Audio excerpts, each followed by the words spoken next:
Glaucoma silent killer of vision എന്നാണ് പറയുന്നത്.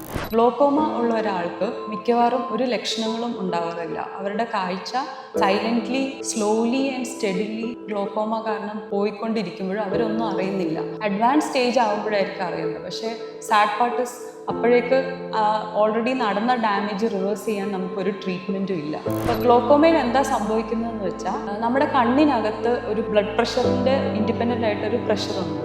ആ പ്രഷർ കൂടുതലായിട്ടുള്ളവർക്ക് ആ പ്രഷർ കാരണം കണ്ണിനകത്തുള്ള കാഴ്ചയുടെ നാഡിയാണ് ഓപ്റ്റിക് നെർവ്. ഈ കാഴ്ചയുടെ നാഡിക്ക് ഹൈ പ്രഷർ കാരണം അതിൻ്റെ കട്ടി കുറയുന്നു, അത് ദ്രവിച്ചു പോകുന്നു.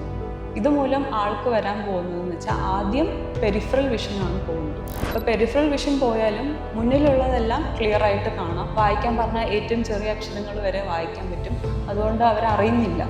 ഇങ്ങനെ ഒരാൾ വേറെ എന്തെങ്കിലും കംപ്ലയിൻറ്റുമായിട്ട് കണ്ണിൻ്റെ ഡോക്ടറിൻ്റെ അടുത്ത് വരുമ്പോഴായിരിക്കും നമ്മൾ റൂട്ടീൻ ചെക്കപ്പിൽ ഹൈ പ്രഷർ കാണുന്നത്, നോക്കുമ്പോൾ നാഡിക്ക് ഡാമേജ് ഉള്ളത് കാണുന്നത്. ഗ്ലോക്കോമ വരാനുള്ള റിസ്ക് ഫാക്ടേഴ്സ് എന്തൊക്കെയാണെന്ന് ചോദിച്ചാൽ 40 വയസ്സിന് മേലുള്ള എല്ലാവർക്കും റിസ്ക് ഉണ്ട്. ഷുഗർ, പ്രഷർ ഉള്ളവർക്ക് റിസ്ക് കൂടുതലാണ്. എന്തെങ്കിലും അസുഖത്തിന് വേണ്ടി കുറേ നാൾ സ്റ്റിറോയിഡ് യൂസ് ചെയ്യുന്നവർക്ക് റിസ്ക് കൂടുതലാണ്. പിന്നെ ഫാമിലി ഹിസ്റ്ററി ഉള്ളവർക്ക് റിസ്ക് കൂടുതലാണ്. അതുകൊണ്ട് 40 വയസ്സിന് മുകളിലുള്ള എല്ലാവരും എന്തായാലും റെഗുലർലി ഒരു ഒഫ്തൽമോളജിസ്റ്റിനെ കണ്ടിട്ട് കണ്ണിൻ്റെ പ്രഷർ ചെക്ക് ചെയ്യണം. ഓപ്റ്റിക് നെർവ് നോർമലാണോ, ഫീൽഡ് നോർമലാണോ ഉറപ്പ് വരുത്തുക.